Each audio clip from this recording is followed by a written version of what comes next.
This is my accessibility assessment. So ADA stands for Americans with Disabilities Act. It makes it required to provide public services and to have goods and services for people with disabilities. It makes equal opportunities for everyone, and there's a checklist that provides standards for accessibility and solutions. So there are 4 priorities to this checklist. The first one is approach and entrance. The second one is access to goods and services. The next one is access to restrooms, and other measurements is the last one.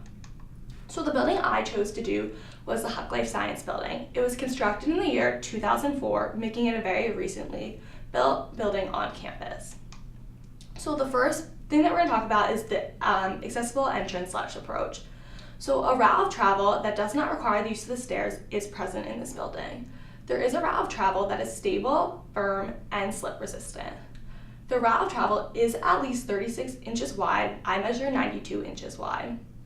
And all objects protruding into the circulation paths can be detected with a person with visual disability by using a cane. The curbs do not have curb cuts at drives, parkings, and other drop-offs either. So now we're going to talk about ramps in this. So the slopes of the ramps are no greater than a 1 to 12. So it is a 1 to 12 ratio, which I measured. And all sides of the ramps are longer than 6 feet railings on both sides. And the railings are sturdy and between 34 to 38 inches high. I measured 34 inches for these ramps. And the width between the curbs and the railings is at least 36 inches high, measuring 96 in this building. So also the ramps I got were non-slip. And there are 5-foot long level landing at each 30-foot horizontal length of the ramp, at the top and the bottom of the ramps, and at the switchbacks. I measured 5 feet for this. And the ramps rise no more than 30 inches between landings. For this, I got 28 inches. So here are some pictures of the actual building. So here you have the ramp, one of the ramps outside. Here you have one of the entrances, and here you have a ramp inside. You can see there are many ramps in this building, which makes it more accessible. So then you have parking and drop-off areas. So there are an adequate number of accessible parking spots located. So I got 2 accessible spots, and there are only 13 non-service spots there. And you do have van accessible spots, and the access aisles are a part of the accessibility route to the accessibility entrance. And the accessibility spaces are the closest to the accessibility entrance. And the access spots are marked with international symbols. Van access was marked. And it is enforced by stating that if you incorrectly park in the spot, you will be towed. So here are some visuals of the parking lot and another of the entrance. So here you see that it does say reserved parking and that there is the fine if you do park there. So for the entrance, there are no stairs to get into the main entrance, which is very good. And it's not all inaccessible entrances have signs indicating the location of the nearest accessible spots. So it may be difficult to find the elevators and ramps because it's not clearly located. And the alternative accessibility can be used independently. So the elevators and ramps are easily at use.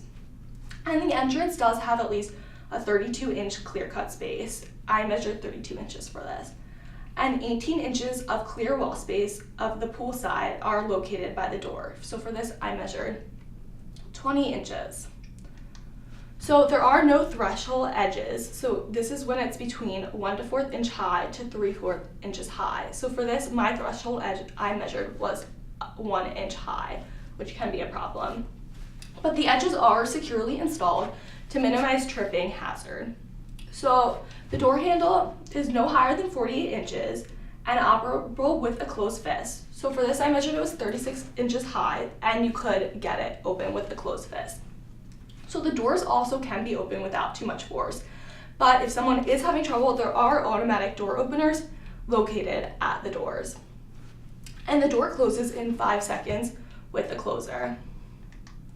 So the next section is the access to goods and services. So access entrance provides direct access to the main floor, lobby, and/or stairs.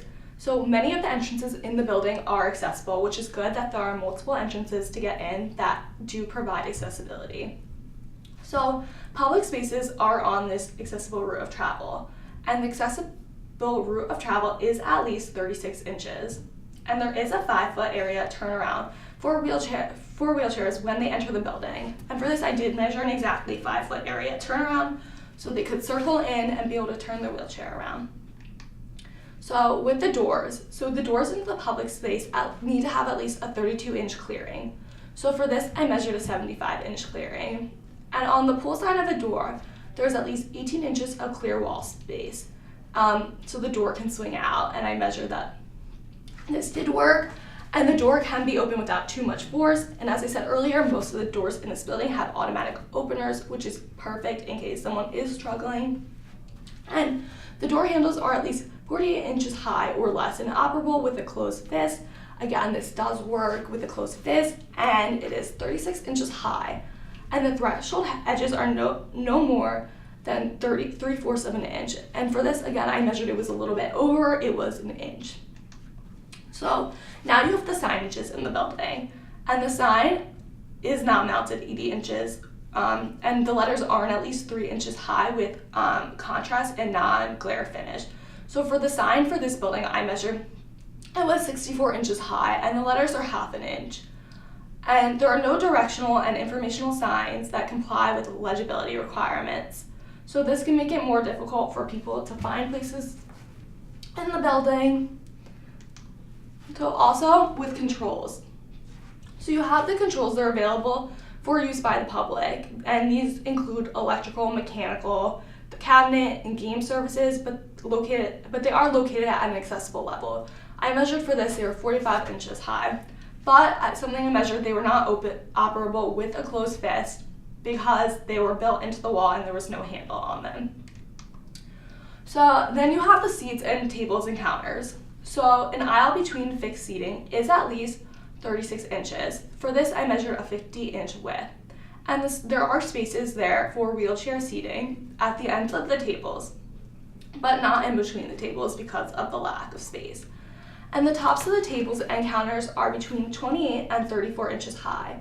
So the 28 inches high, they're located at the end of the tables. And there is knee space available for these tables. And I also, because this is a school classroom, there is no cashier or food operating counters that are in this facility. Okay, and then you have vertical circulation. So ramps, lifts, or elevators are at public levels. So on each level, if there are stairs in the entrance, there is an alternative route. There is an elevator that runs through the entire building. As pictured below, this is the elevator, and there's 2 of them, and there's also ramps located inside the building and on the outside.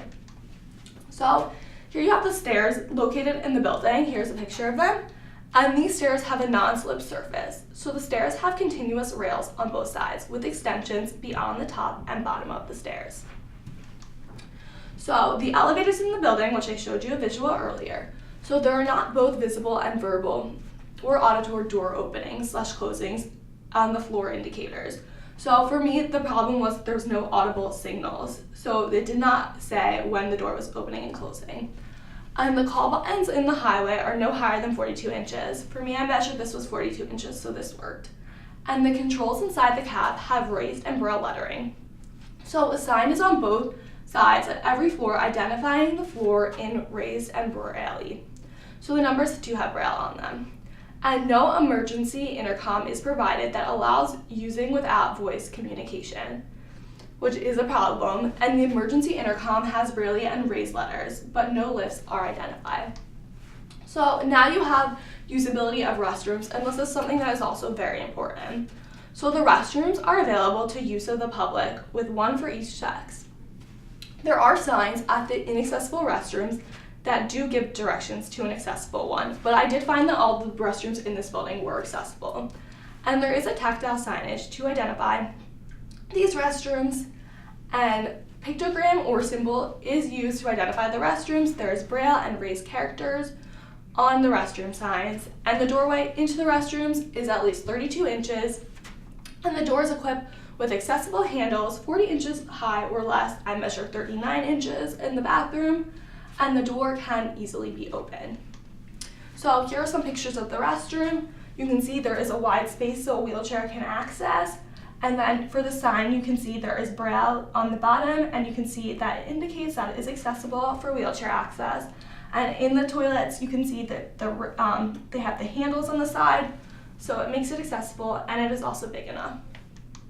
So then you have doorways and passages. So an entry configuration provides adequate maneuvering space for a person with a wheelchair. This is true because there is a 40-inch clear width, and there is a 36-inch wide path to all fixtures, which is true. There's a 50-inch wide path. So for the stalls, I showed you a picture earlier, but the door is operable with the closed fist, inside and out. And there is a wheelchair accessible stall, which I also showed in the picture earlier, that has at least a 5-by-foot clear space for the door to swing open. And this I measured was 48 inches by 55 inches. And in the accessible stall, there are grab bars behind on the wall on both sides.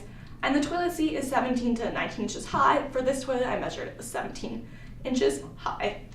Okay, so then you have additional access. This is your last category of accessibility. So one has to have a clear floor space of at least 30 by 48 feet in front of.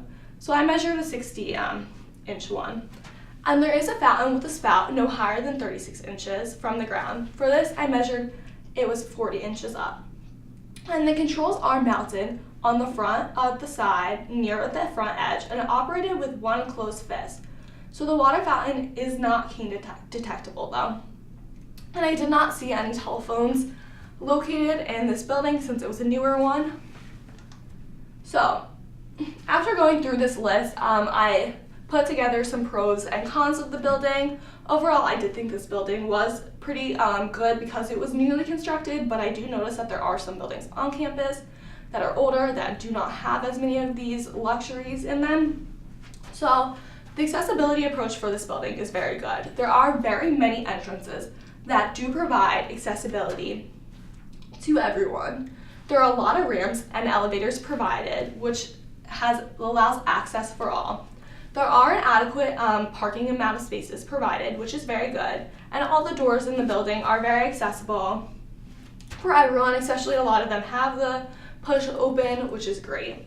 And the restrooms are very accessible, and there are many accessible restrooms located, not just one, which is a really big plus. So there are a couple things that this building does need to work on though.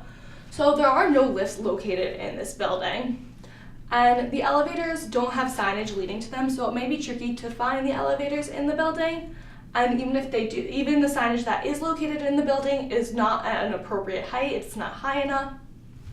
And there are no audible door opening / closing indications in the elevators, and the drinking fountain located in the building is very high up.